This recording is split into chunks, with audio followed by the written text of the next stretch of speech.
I'm Maxwell Garcia, and ouch, mi corazón. What I'm about to say might be poppycock. It might be something that should only be kept to myself, but I was looking through my YouTube channel this morning because I am in the bedroom I grew up in. So the nostalgia feelings are all around me. My friends are even saying they don't really like coming back to the hometown because they kind of get reminded of their former selves, and I could definitely relate to that. And I was scrolling through my YouTube channel and realized that I've documented a lot over the last 5 years, and this has definitely been one of the most pivotal moments of my life so far, and I just have to talk about it and have to talk about my current emotions now, because I was in a relationship with, let's call her Betty, for 2 years and 6 months and 15-ish days, something around there. And it's been 41 days since the breakup. And that's what I want to talk about. Even though, arguably, I should probably keep everything to myself, and I guess this journal. But I want to talk about my lessons learned, how I'm trying to recover, because, man, I have never felt this way in my entire life. I've never lost anyone around me. I've had my dog April, who's still alive, probably 12 years old. I've had her alive my whole middle school, high school years. My parents, they're alive and healthy. My dad's parents, yes, they've passed, but they only spoke Spanish, and even though now I am trying to learn Spanish, the language barrier was just way too much for me. And before 2 years ago, before the Betty relationship, I completely was against and was just diametrically opposed to the Hispanic culture, even though I grew up in Miami. I was trying to always embrace the Rhode Island side, my mom's family side, when it was definitely wrong for me to do that. I should lean into my half Hispanic side. So the closest loss I've had is my dad's parents, and seeing him grieve was hard because he never really gets emotional. Kind of like me in a way growing up. I always hid my emotions, never really told anyone. But to be honest, I was never really close to them. I only saw them once or twice a year, and my mom's parents are alive. I'm closer to them. Shout out to my grandfather sending me a huge letter, #win from within. And I haven't unexpectedly lost a friend. Really no one who I've looked up to, any mentors, whether that's athletes or someone like Elon Musk, yeah, him. No one of those idolizing figures for me have died. So I've never felt this pain before, honestly. And as cliche as it sounds, I never really felt love until the relationship. Sure, I had a couple butterfly feelings for this girl or that girl, but I fell in love, and that to me is insane. The philosophy discussion on what is love, the essential question, the memeable question, is crazy, because we are not just binary machines that take input and give output. Not even close. Over the last month or so, I've been proven wrong and wrong again that you can't get over this in a day or hours. You have to grieve. And it's been hard. It's really been hard. Before going into this relationship, I always had the societal thought oh, a relationship would be nice. Oh, it's definitely one of my goals to get married and maybe have kids one day. But this whole relationship and being this close with another human being, almost to a fault, but that showed me, yeah, I do not want to die alone. I can see why that's many people's worst fears. I do want to get married and have kids and move to a suburban home in Austin, Texas, and drive, a Model Y. I haven't really put myself out there yet again. I haven't been ready. I think I'm starting to get ready to go out there.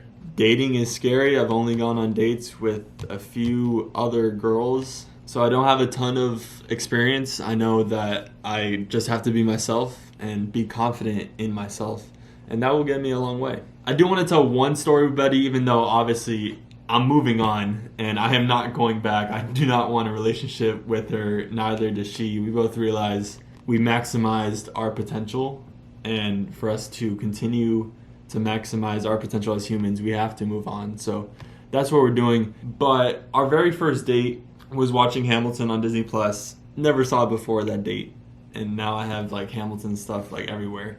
It's everywhere in my thoughts. I got Lin-Manuel playlist on my phone. Yada yada. Of course, I love Lin-Manuel Miranda. Always will. But yes, I had my first kiss on that date, and my gosh, my heartbeat was like literally beating at like 150 beats per minute. Like, not even lying. Like, my heart was beating so fast, and I couldn't control it because that was just the emotions fully taking over, and I was just like on this high. And in a relationship with the love, there's so many highs. Obviously, there's points of conflict that you always have to work out with your partner, but the highs felt so good. And obviously it's better than any like drug, like anything that weed or like alcohol could give you, like true love, whether that's like family love or friendship love or like the romantic love. Like, love is a special thing that humans really need to be happy. And since the end of my relationship with Betty, of course I've been feeling lonely. I was emotionally attached to this person, so much so that they were really covering my flaws. And once you step away and you're all alone and you really get to self-evaluate, you start to realize there's a lot of things I could work on. And I was for sure starting to get complacent at the end of the relationship. I believe and I know I treated her well. I am a good person, and I know I was a good person in the relationship. You always think back, oh, I could have done this, oh, that would have prevented it. But was this inevitable? Is this what needed to happen? Is this that flow of the universe, that coincidental things just happen and you have to take what you have and just continue moving? I don't know. I guess we could talk about my emotions since the whole ordeal, and this semester has been horrible. My worst semester at FSU yet. More than just the end of the breakup with Betty has occurred, and foundations of like what is trust is like left in the air, just a ghost running through Hogwarts Legacy, the video game.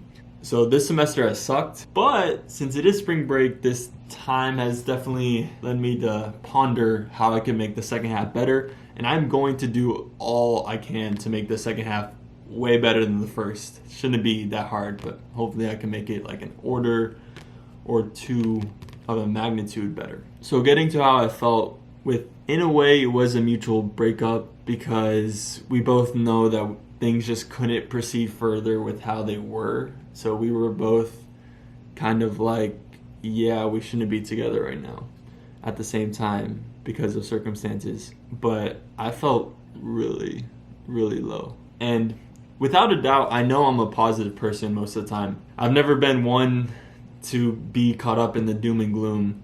I'm always basically optimistic, and I'm always, I would hope, showcasing like a happy, cheerful personality, because that's really who I am on the inside. I really do believe all the hope in humanity. That's probably one reason why I love technology so much, is because technology usually only brings good. Obviously, there's fears of like, oh no, OpenAI's ChatGPT is going to replace my job. Humans have always molded with technology. We always find more and more available free time, yet our GDP per person goes up, leading to a higher living standard. I was in a really bad place at the moment of the breakup because the whole situation really blindsided me. I guess I was kind of just putting on those rose-tinted sunglasses and could not see all the red flags, and it blindsided me. It hoodwinked me, and I was left like truly crestfallen. And I didn't miss a single class because I do not believe in missing classes, because that honestly only brings me more frustration in trying to learn the material. But I really just tried to get by with as little effort as possible in school, and I've done all right so far in my classes. Like, I'm still on pace to pass all of them, thankfully, but I'm definitely not putting in an A effort right now this semester, and it's kind of showing with some tests and some grades. And since the whole breakup, I have not interacted with like any stranger because my confidence is just, it was at an all-time low. It's definitely regenerating, and the things I'm doing to try and cope, which I'll get to, they're definitely putting all the pieces back together, like Isagi in the game against Rin. Blue Lock anime, something I've watched recently. Yeah, I think also a part of why I felt so lonely and my confidence has been so down is because me and Betty, we shared a whole apartment together. We slept in the same bed together for a year and a half in this new city where there were a ton of unknowns when we first got there. So we had each other, kind of like Dipper and Mabel in Gravity Falls. They will have each other. And at the moment that you don't have each other, and I'm looking around my apartment, some of her things are still here because they're not all gone like that. There's still some of her things in my apartment that I hope that it's the last of her things that I will transfer out. But you just look around and you're like, oh, all these individual memories. And she was always like the person I would go to whenever I wanted to share my feelings, like I had a tough day or I just needed someone to like hug and show me love. And I'm trying not to cry because then my whole monologue will be frivolous. And by the way, I don't regret the relationship at all. I don't regret moving in with her. I think I learned a lot on how to be a partner in like this whole experience, on how to be like, yes, a husband, but also like a good roommate and a good best friend. And I learned what defines like each of those roles way better than I did like 3-4 years ago. As corny as it sounds, I have matured. And going back to your hometown makes you realize that you're not the same self you were in middle school. And going back to how I've been coping and will continue to try and cope with the whole relationship, well, I can tell you that first week I barely exercised. I did not go to the gym at all to like weight lift, even though it's like the whole revenge gym bod, which is definitely happening. And I am doing the marathon next year, the Tallahassee Marathon, February of 2024. I'm committing to that. Yes, the whole revenge gym bod, it's happening. But that first week, soul-crushing event.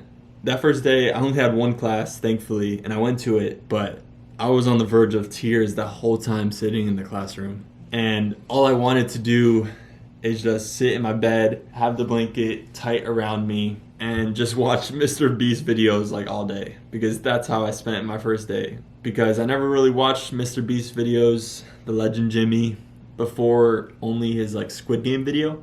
So I just binge watched a whole bunch of them because it really is mindless entertainment, nothing to ponder or think about, no life lessons, no ambiguous morality here, just simple, pure entertainment at its finest. That's what Jimmy provides. And it was fine-ish to make me survive that day. And now, over a month after the breakup, I'm starting to see the light at the end of the tunnel where I could like break free, move away from all these chains of my past and move into the future. But you have to stay in the moment. You have to be nostalgic and grieve and just process the whole situation like as soon as like a tragic event happens like that. The week after the breakup, I was like a mess. I already said about like me exercising, but also my sleep schedule was messed up. I was having these nightmares. I was only able to sleep like 4, 5, 6 hours. And I'm usually pretty disciplined with my sleep, almost, I guess, too much. And sleep was barely happening that first week.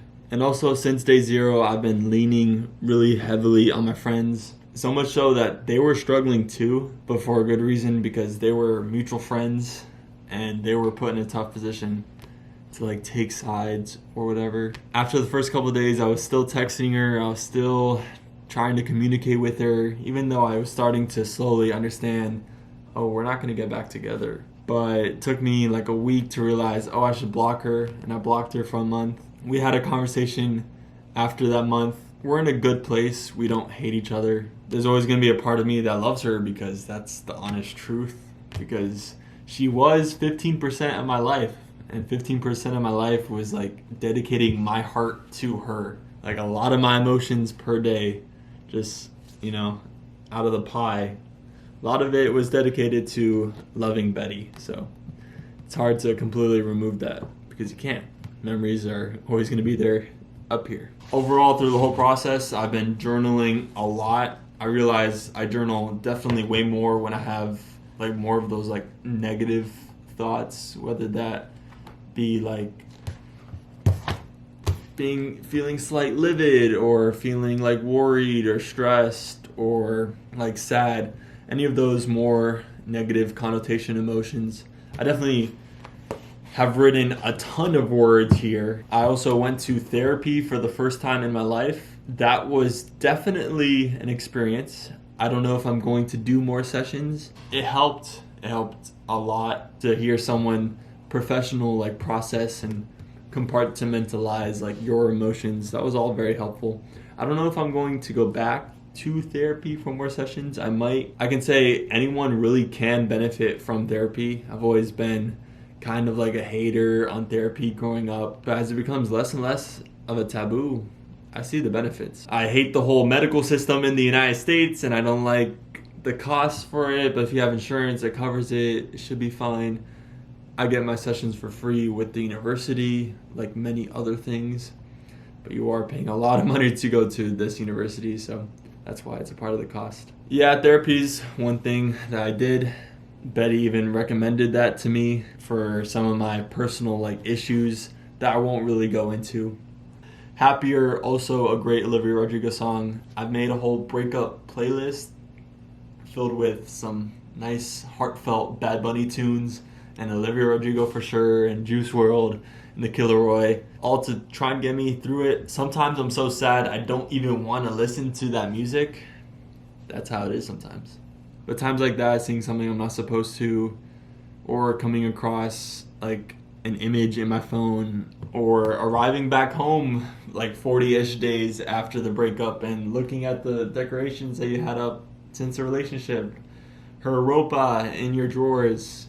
Yeah, things like that brings you definitely into the waves. I would say overall, if we had to like graph my emotions on like the severity of like the lack of hope I feel, the lack of happiness, it was definitely like rock bottom for the first week. Like I did not want to do anything to improve like my own personal life. I was still like so attached to her. I never really built up enough emotional support so that when I was alone, I could like support myself with the people around me. You can definitely learn to be alone, and I've definitely been learning to live alone in my apartment.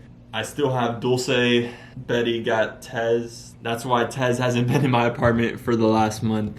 That's the reason. Betty did make me like cats, so I have that to thank her. And back to the graphing of my emotions. We're doing like a rolling 7-day average. I think it's an S curve because you for sure reach a carrying capacity of 100%. You're back to like your normal self, but you're starting off like really, really slow. Like that first week, like day to day, everything was like a blur. Life was just sad. With a 7-day rolling average, you slowly get better into the S curve. And I think I'm like getting better and better. I'm about to go on a boys trip to Columbus, Georgia to go to a state park in Georgia. So I'm adding a whole new state to the eventual all 50 states that I'm going to go to in the Estados Unidos. I'm still learning Spanish, and I am going to finish this semester. I feel like engineering's the right path for me. I'm just too into like the nerdy stuff of just math, physics, how things work to not be intrigued and see how far this could take me. It's either this or CS, which CS is also a very cool like mind puzzle for you to do. Other things I've used to cope before I get to the lessons learned section. If I'm doing chapters in this video, am I doing that? I've never really done that before. I've spent a lot of money on redecorating my room. Things are still like shipping over there. My room is under construction, just like my heart is. And yeah, refilling my like apartment with all of my stuff and not seeing like blank walls here or like a blank desk over here. Seeing everything like fulfilled is kind of just like repairing my heart in a way. They're both kind of a metaphor. It's something that's slowly being done. You can't do it at one time. You buy something from Amazon, something from AliExpress, it arrives, you still have to use it and put it up. So that's where my heart is right now, if I had to do a real life metaphor with a parallel with my own life. I'm also going to buy a PS5 and a Nintendo Switch 2 Pro, spending like $1,000 on those two consoles combined with those controllers and the games that go with it. So in a way, I'm using money to cover up my emotional issues, but I feel like I work hard enough at work, at Chipotle, and at school to give myself a little leeway and, treat myself a bit. Eat a bag of Takis or that strawberry Chick-fil-A milkshake that no longer comes in the large size, or peanut butter M&Ms, treats like those. And going into lessons learned, I don't want to give that much detail, but for sure, looking at what I think are successful relationships on the surface in college, I know 2 friends, and they are both basically in the same major, the 2 relationships that I know that are working right now in college. Me and Betty's major weren't really aligned, and neither were our schedules, because she was really busy in the evening and I was free in the evening, but I was really busy in the morning and she was free in the morning. So just like a contradiction there. But the 2 relationships that I see that are working in college, they both share like basically the identical major. So they're sharing like the same knowledge, like they could do shared homework time, shared studying, but they also share other things, whether that's like a shared love for running or anime or going to national parks on the weekend. So having shared time and shared interest are 2 very, very important things in a relationship, which, yes, it's obvious. You could always put effort into building shared time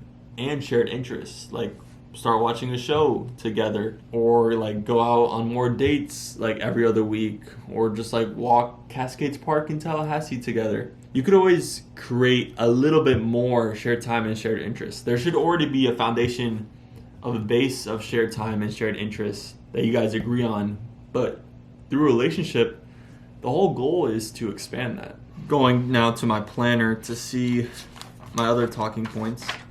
So I have 2 more lessons learned.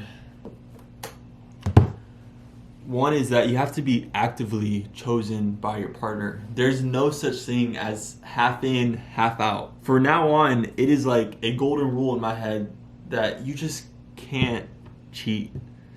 And I'm not saying like this occurred, but from what has been like happening around me in the last like 4 months, I'm just like, my gosh, the cheating that's going around in Tallahassee. I've heard so many stories, and like the trust that just gets broken, shattered, like sea prism stone, like a diamond.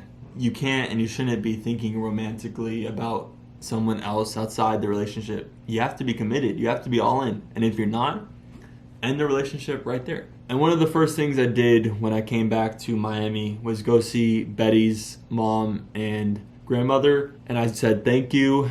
And those 2 people right there made me realize you have to get close to your partner's family. Maybe not like so close, but there has to be some type of chemistry, some type of meshing involved with you and your partner's family, because things get ugly when people don't get along, and there's a contradiction because you love both things. You love your own family and you love your partner, but if they're bickering, things just don't end well. And another lesson learned is that I need to step up my socializing game. I've always been someone that's not been a great socializer at all. Is it because of just like my natural like genes? Am I built a certain way? It's the whole nature versus nurture argument. Sometimes I just don't have the energy to talk to people, because I know I can talk to people. I probably give myself a B or C rating when talking to people, but I give myself an F for like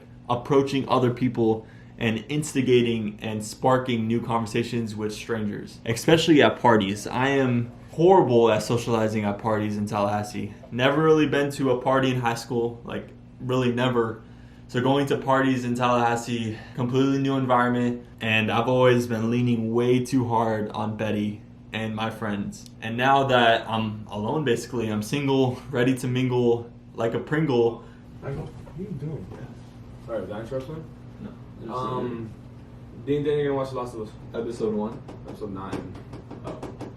Yo, this thing keeps bothering me. I was cooking. I got a trap it in here. What was thinking? Should I jump out on the table sniffing my food? No. Yeah. Don't play these games with me. No, stop you. Yeah, what's up? What you gonna do? That's what I thought. Good job. Oh, you know how Gravity Falls? What episode are you on? We finished it. Oh, wow. Where'd we get it? Yeah, where'd we get it? Is that when they turned into like, they went to like 8 different dimensions? Yeah, they turned into with like the weird bubbles. That was my brother Jack. But yeah, I have to put myself out there with girls. It's talking to girls for the first time in 3 years, getting back in that whole scene. Am I gonna have to go on the dating apps? Possibly. Do I have to download Snapchat? I hope not. Because the convenience of not having to search for a partner, I have to say, is very nice. And I took that for granted partially. Now without Betty, I'm on my own. I also really want to make engineering friends. I've talked to people in engineering, but I haven't found like my true friend. Like I found like Wyatt. I love Wyatt, but he's not in engineering. I need someone who's also in engineering, and maybe build a little friend group that could help carry me to the finish line, because that was essential in high school.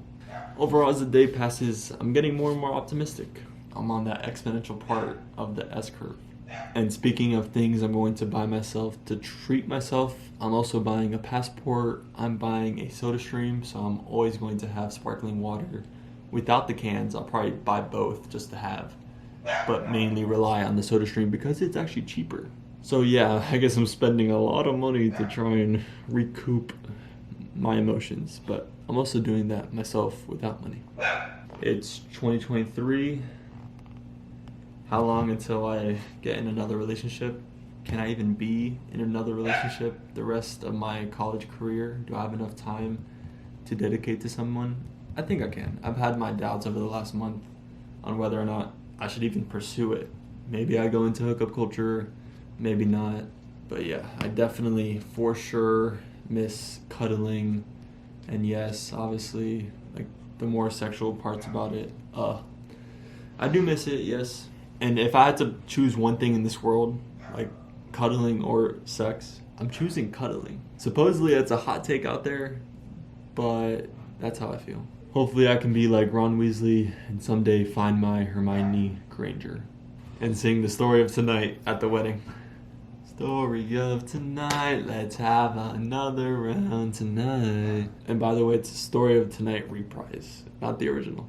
And overall, one of my goals in 2024, which aligns with me spending money to try and cover up the holes in my heart, was to be less frugal. I was really frugal and tight with money during the relationship. But sometimes I splurged, of course. I spent a lot of money on the New York City trip, even though it epically failed because COVID, right? How fantastic. And because I'm a planning person, there are still things in this planner that I had out for the rest of the year to do this and that.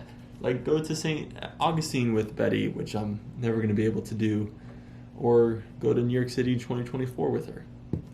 Things that I obviously had planned that now aren't going to happen, and that's okay. You can do it by yourself, do it with friends, do it with a future partner. And I mentioned this like sprinkled throughout the video, but this whole breakup definitely made me realize I need to communicate my feelings better to the people around me. It's not like I'm trying to hide anything, but like naturally I just don't disclose as much as I should. And I need to tell people like how I'm truly feeling and not try and cover up and act like, oh, everything's fine, when things sometimes aren't fine. Don't know if I should mention this, but yeah, I was definitely reading a lot of Reddit posts about advice and going through YouTube videos for advice, and I got advice from my family, from friends. I'm not here because I did this completely alone, and I don't believe anyone in this world is alone. There's always someone out there who cares for you. I'll show you a little sneak peek. I had Betty's name engraved on my AirPods to see if it focuses, and I tried spray painting it and scratching it out, but you could still see just the little bit of leftover letters. Another metaphor, another analogy for this whole breakup process and being rebirthed in a way. And shout out to the lotus flower tattooed on Kevin's forearm. I'm chuckling because in this video I said I've seen like 2 healthy college relationships and they're supposed to be within your major, but my major is electrical engineering and the male to female ratio is like 80 to 20 or like 90 to 10. I'm taking circuits 1 and there's only 1 female out of 20 males. It's just a testosterone fest in engineering. So wish me luck. And as a disclaimer at the end, I do not want this video to be at harm to anyone. I really just want to spread love out there, whether it's to Betty or Betty's new boyfriend or to anyone. I don't want to hate them and not forgive eventually. Even though I know Betty's not going to watch this because she never watched any of my videos. And that's okay, because if I was someone else's friend, I would watch all their videos because I know how much effort it takes. But on the other hand, my videos aren't that good. Like, do you really want to see me rant about human emotions for 30 minutes? I did reach 1,000 subscribers. That was cool. And I do have to say, like, shaving myself and getting a haircut did help me feel refreshed. Getting these nice long runs in, or these nice gym sessions in, intense. Whew. They all help. And I'm starting to get like the happiness in the small moments in life, whether that's me like biking to a sunset back home from the engineering campus. And there's my mom. And maybe if things all turn out well and we all have our necessary time and space, maybe I could have my first ever female friend in Betty and we could play It Takes Two. Or maybe we won't ever talk again. Either way, I'm starting to be fine with all the potential futures. I'm not perfect. This semester has been a hellhole, but I'm slowly shoveling my way back up to the surface. Probably won't be fully healed forever, but I won't start reaching like 80 or 70 or like 90% of like the way to like the way I was before, the way I was to like my true happiness at just like a base state. Probably for another like month or 2 or 3 or 4 from what I've heard from other people. And one of the coping mechanisms I did not mention is how I tried to sleep with Dulce. I do have to point out the irony in Betty getting Tesla, the cat I named, and me getting Dulce, the cat she named. But Dulce was always more attached to me, which is why that occurred. So I tried sleeping with Dulce at night, but she just wakes you up at 5:30 a.m. or 6 a.m., rubbing her face against yours, trying to cuddle in the wee hours of the morning. So I can't sleep with her. But having an emotional cat there fills up the space, because you're taking care of another living being, which in a way makes sure that you're taking care of yourself. So I'm going to be who I am, work on some things, be more emotionally vulnerable, be more confident and socialize, be less frugal, and indulge in like the late night experiences of college, whether that's like going up to the top of the stadium at like 1 or 2 a.m. or going to Whataburger after a club. I still haven't had my late night Whataburger honey butter chicken biscuit sandwich yet. I still have not had that college experience. And it's okay if I spend money on eating out, as long as I'm doing my weekly budgeting every like Sunday morning and I'm aware of the money I'm spending and still saving a little bit towards the future, because I'm going to make a video soon about the Tesla I'm going to buy. I finally come to a decision on what my next car is going to be. Is there room for adjustment? Yes, but the decision is basically made and the timeline is set in stone. Here's a glass to turning 21 in a couple months. I'm unlocking so many things. I get to test drive a Tesla for the first time. I get to legally sports bet, which is neat, which means I could actually go to Las Vegas with the boys and gamble $50 on roulette and then leave, or legally buy marijuana in certain states and alcohol. And most of those would be classified as risky. But there's not many ages where you unlock stuff. Going from 12 to 13, PG-13 movies. Got that from watching Gravity Falls today. When you turn 18, such as voting or being able to own your own gun, and I guess 25, here's to me graduating with a degree in engineering and finding a job and one day working for Elon and having a family with 2 kids, maybe 3, and traveling the world, going to Barrow, Alaska, going to all these different countries, because the passport I'm going to get is going to last for 10 years. I better use it, and I want to. Hopefully I become fluent in Spanish. I'm just saying all these goals out loud because, like I said, pivotal moment for me in my life. Not only was I getting complacent in the relationship, but I was also getting complacent in myself. I was slowing down the changes I needed to make in my life. And yes, I'll make the disclaimer again, we're all flawed humans. We all make mistakes. I'm going to continue to make mistakes because that's what our human monkey brains do. I'll learn from my mistakes and I'll learn to live life.